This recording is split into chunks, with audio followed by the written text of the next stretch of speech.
맞아요. 결론이 그거예요. 예.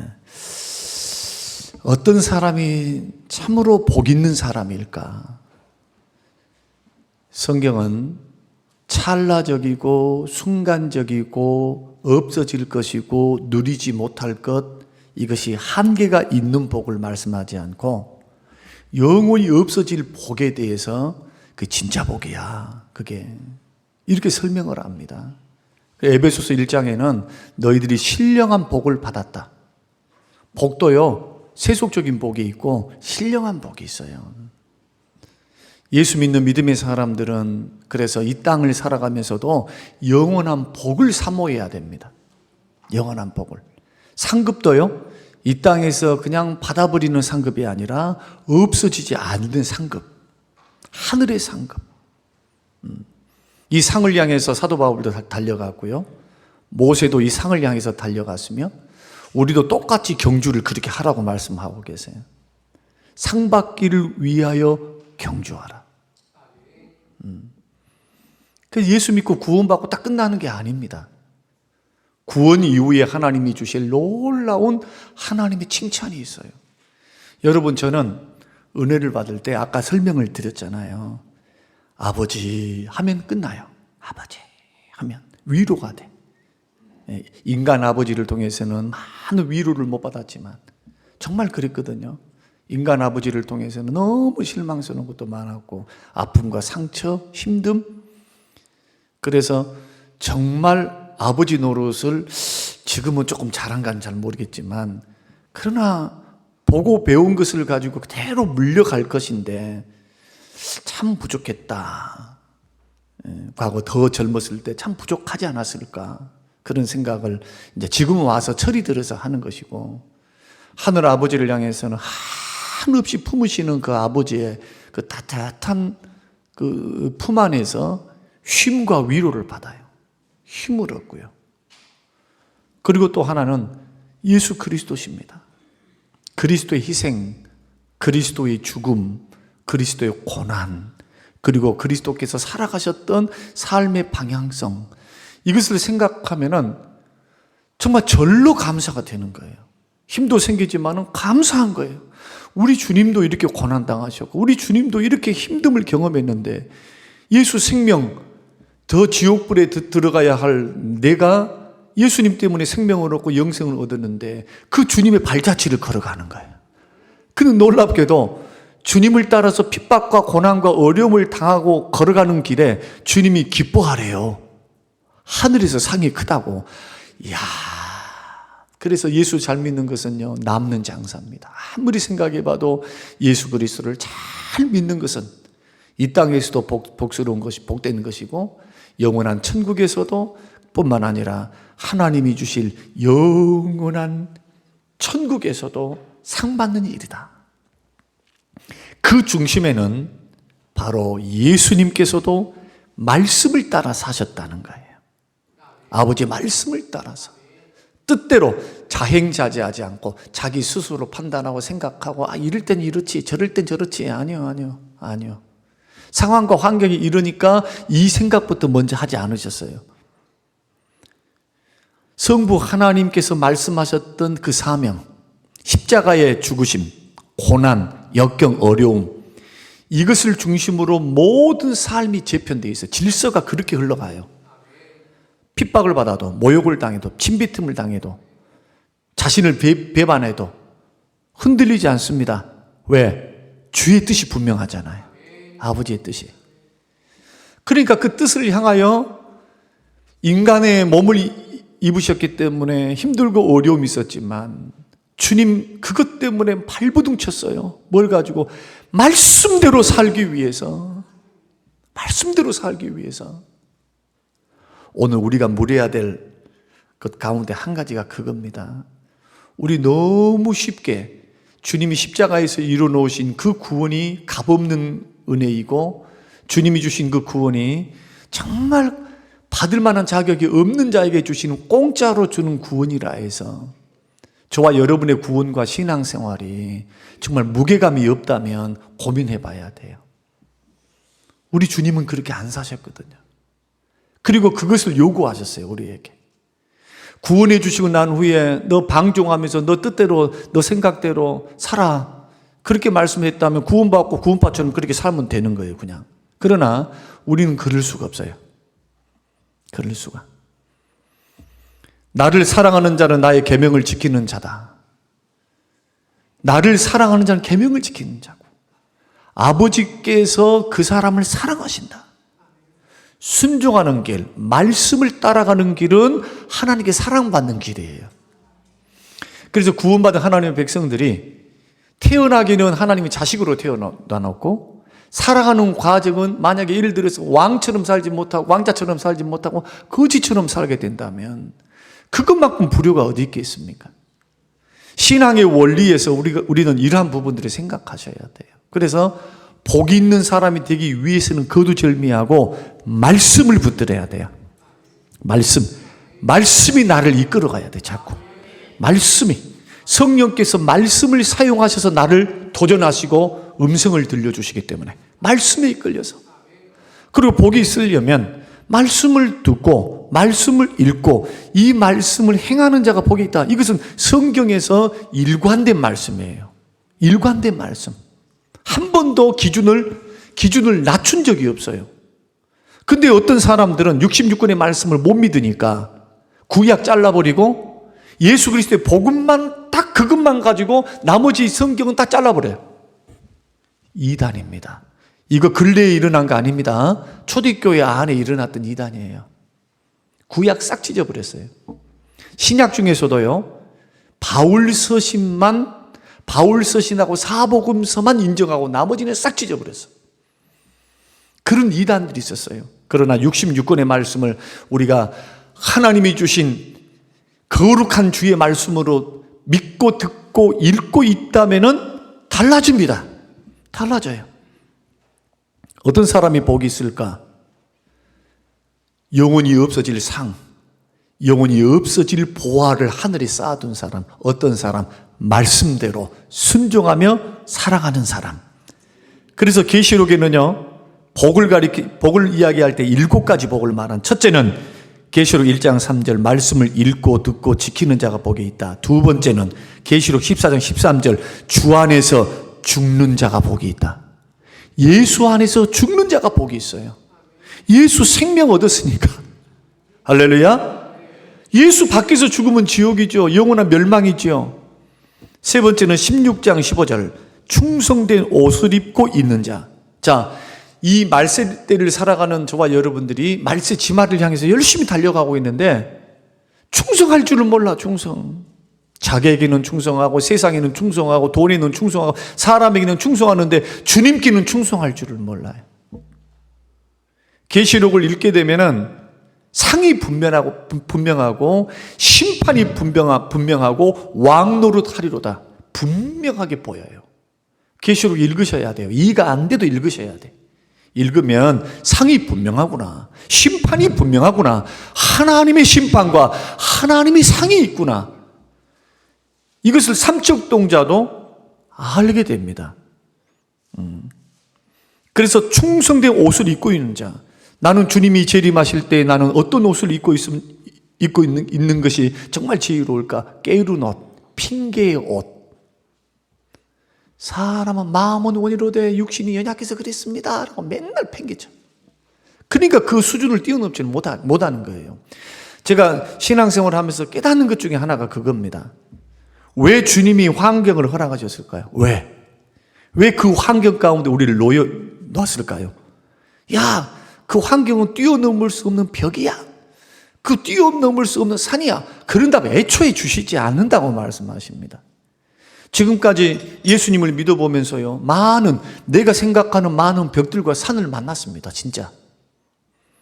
그런데 두려움으로 떨고 염려 가운데 떨면 조그만 것 하나가 와도 떨어요. 이제 다시 설명드리면, 이기는 버릇을 하고 그 배후의 역사하시는 하나님을 바라보며 주께서 나를 구원하셨기 때문에 반드시 하나님은 나를 살리시리라, 나는 믿음으로 맞짱을 뜨면요, 문제를 직면하며 걸어가면 놀랍게도 여리고가 무너져요. 여리고가. 눈으로 체험하게 된다니까요. 몸으로 체험하게 돼요. 하나님의 일하심을. 그렇게 해서 믿음이 자라가는 거예요, 체험적으로. 무슨 성경 공부를 했다, 뭘 어떻게 했다. 그 성경 공부의 지식이 머리로만 가득 있으니까 제자 훈련을 잘못 시켜놓으면 어떻게 된다고요? 성경 공부 그냥 지식적으로만 해놓으면 그래서 병 들는 거예요. 그래서 아는데 설교를 들을 때도 안 돼. 다 안 돼.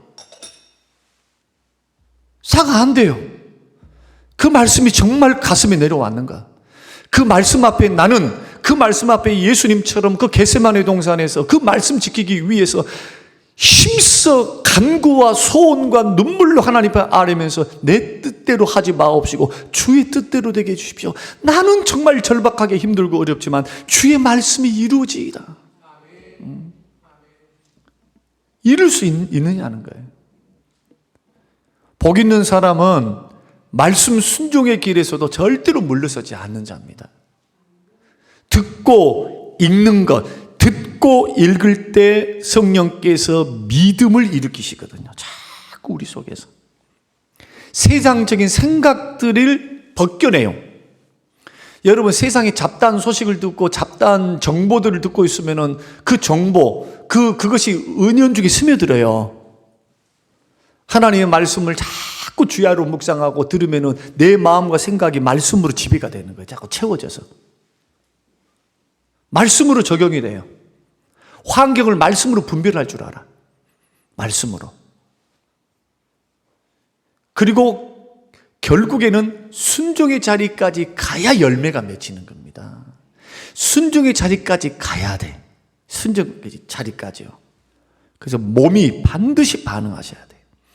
우리의 물질 드림도, 우리의 봉사도, 우리의 섬김도, 또 우리가 걸어가는 많은 인생길에서 뭐가 도대체 하나님을 기쁘시게 하는 것인가? 어떤 것이 하나님이 기쁘신 뜻이 아니고 하나님이 원하시지 않는 것인가를 우리가 분별할 수 있었다면 그 분별함이 하나님이 기뻐하는 쪽으로 자꾸 에너지를 쏟아붓고 길을 열어달라고 기도하고 주님의 뜻을 위해서 의지를 들여서 그 순종의 길을 걸어갈 수 있도록 도와주십시오. 기도, 처절한 영적인 전투와 같은 기도의 몸부림이 있어야 한다. 그래야 변화가 일어납니다. 그래야 새로워져요. 그래야 성장을 하게 돼요. 그래야 뛰어넘어요. 제가 늘 도전하는 말씀 가운데 하나가 그거 있습니다. 자꾸 광야에서 시험만 보려 하지 말고 이제는 시험을 끝나고 시험을 마치고 빨리 가나안 땅에 축복으로 들어가야죠. 신앙생활을. 아니 50이 넘어서도 계속 시험만 치르고 있으면 어떻게 돼요? 주님이 말씀하신 테스트에 이제는 주님으로부터 20년 30년 말씀을 듣고 주님을 체험했고 주의 은혜를 경험했다면 우리의 영혼의 수준도 영적인 수준도 그만큼 올라가 있는 하나님의 사람들이 되어서 여러분 복되고 형통하시기를 주의 이름으로 축원합니다. 저는 이 일을 위해서 오늘 복 있는 사람 어떤 사람이냐? 달리 말하지 않습니다. 복 있는 사람. 하나님 말씀. 이게 오늘 주제예요. 오늘. 구체적으로는 다 시시콜콜하게 다 말씀드릴 수 있는데 네 번째 계시록에 말한 복은 뭐냐? 어린 양의 혼인잔치에 참여하는 복이에요. 우리 예수님 재림하면 어떻게 된대요? 우리는 심판받지 않고요. 예수님의 혼인잔치, 신랑 되신 예수님과 더불어 영생복락 누리면서 찬송하고 찬양하고 살아요. 믿습니까? 우리는 찬송과 찬양하면서 주님과 더불어 살 거예요. 주님 만날 거예요. 신랑 되신 예수님, 신랑 되신 예수님. 우리가 찬양 드렸습니다. 영광과 존귀에 받으시기 합당하신 찬란한 영광 중에 계신 주님. 얼굴은 빛나서 육의 눈으로는 주의 얼굴을 볼 수가 없어. 눈이 멀어버리니까. 그러나 신령한 몸을 입은 우리들은 주의 얼굴을 봅니다. 할렐루야. 주의 얼굴을 봐요. 주의 얼굴을. 주의 얼굴을. 그날을 바라보면서 혼인잔치에 참여할 그 영광을 바라보면서 오늘 신부된 교회가 어떻게 살아야 합니까? 오늘 첫 출발을 잘해야 돼요. 말씀을 듣고 읽고 순종하리라. 다섯 번째는 첫째 부활에 참여한 자가 복이 있다. 20장 6절. 여섯 번째는 말씀을 지킨 자가 복이 있다. 똑같이 22장 7절. 계시록 22장 14절 마지막은 예수님의 피로 두루마기를 빠는 자가 복이 있다. 그렇다면 이제 시간이 가니까 그렇다면 자 열심히 말씀 읽어야 된다고 했죠. 하나님 말씀 읽으셔야 돼요. 통독하셔야 돼요. 통독. 여러분 성경 통독 우리 음원 이렇게 주고 있지 않습니까? 음원 주는 거 그 3장 읽고 막 하는 거 있죠. 절대로 부담스럽게 여기지 말고 이렇게 따라서 합시다. 성경을 날마다 읽을 때마다 복됩니다. 복됩니다. 내 말이 아니라 주의 말씀이에요. 읽은 자가 복이 있다는데 믿습니까? 아니 돈 받아라 그러면은 그냥 거기는 올려들면서 주님이 복 받아라 그러면은 거기에는 별로 감흥이 없어. 왜? 당장이 뭘 안 주신 것처럼 보이니까 그래요. 당장 눈에 보이지 않는다고 해서 그냥 근시안적으로 살지 말라니까요. 근시안적으로 예수 믿어서는 안 돼요. 예수 믿는 사람은 하늘의 상을 내다보는 영안이 열려야 되고 믿습니까?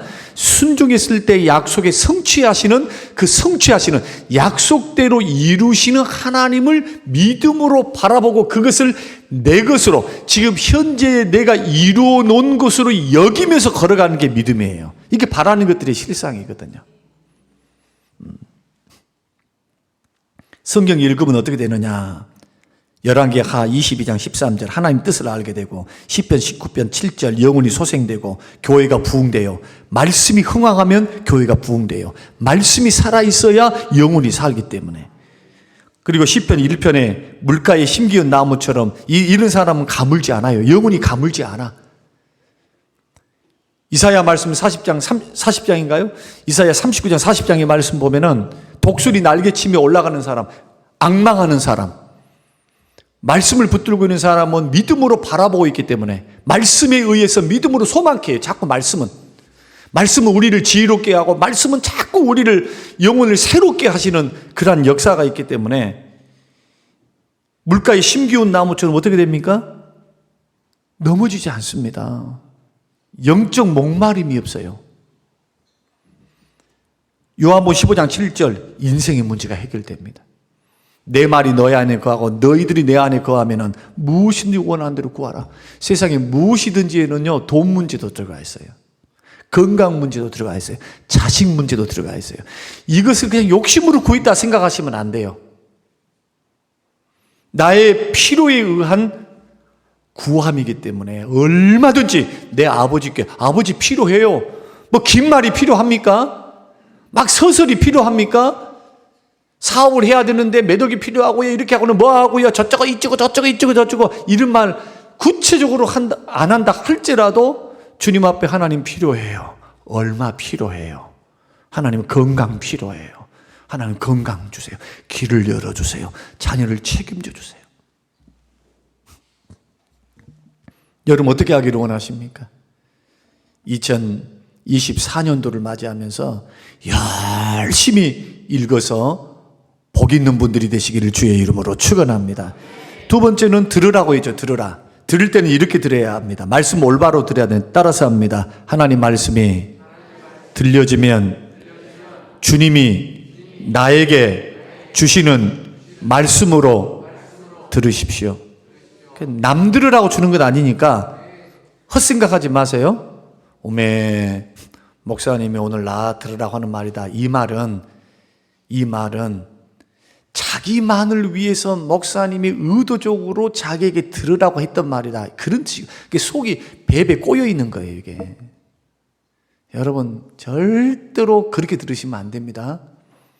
말씀을 소화시키는 소화력을 높이셔야 돼요. 어디를 가면은 어떤 말씀이 우리에게 위로만 주시겠어요? 책망도 있고, 찔림도 있고, 그러죠. 주의 말씀이. 중요한 것은 그 말씀은 나를 살리시려고, 은혜 주시려고, 나를 새롭게 하시려고, 깨닫게 하시려고 하시는 하나님의 말씀. 그런데 나에게 주시는 말씀, 살리시는 말씀. 믿습니까? 이제는 그렇게 신앙생활을 하셔야 돼요. 설령 목사님이 그렇게 했다 할지라도 그것을 내 말씀으로 받으면 시험에서 이길 수 있어요. 또 그렇게 해서도 안 되죠. 목사님이 그렇게 하면 안 되지.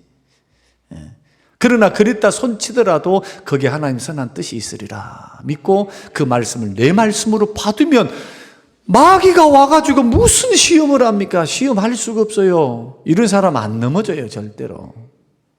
전천후 감사할 수 있어요. 우리 정윤경 집사님이 새벽에 기도를 하셨는데 저는 그 기도 가운데 절대 감사, 그 한 대목의 은혜를 받았어요. 제가 절대 감사. 그래서 그 기도가 가슴에 딱 꽂히니까 그 다음날부터 제가 우리 집사람에게 늘 했던 말이 감사. 날마다 감사합니다. 그런데 우리는 감사해야 돼. 겸손해야 돼. 날마다 둘이 만나면 그 말이에요. 우리는 겸손해야 되고 감사해야 돼. 겸손하고 감사해야 돼. 성도님들 사랑해야 돼. 얼마나 감사한 일인고.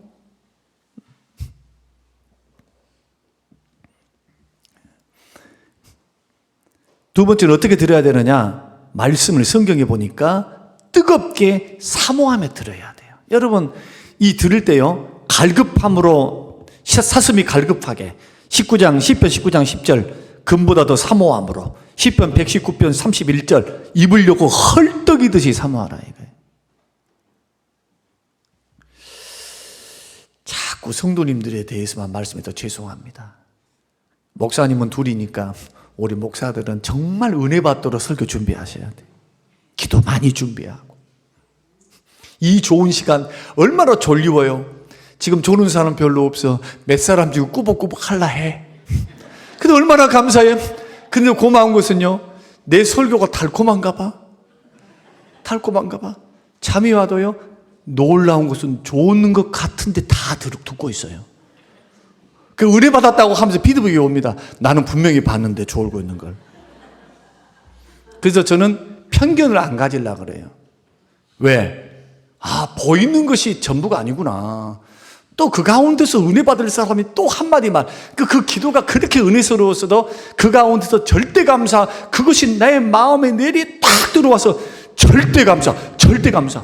주셔도 감사, 안 주셔도 감사, 아니 절대 감사. 와, 집사님, 저에게 은혜 받게 하신 거예요. 집사님께서. 정답이 그 정답이거든요. 그게 인생을 살아보면 하나님이 옳아요. 믿습니까? 하나님이 정말 옳아. 인생 인도에 가실 때 정답은 하나님께 있는 거예요. 하나님께. 우리 속단하지 말자. 마지막으로는 사람의 소리도 듣지 말고 하나님의 음성으로 들으라. 데살로니가전서 2장 13절입니다. 자, 이제 말씀을 마무리하겠습니다.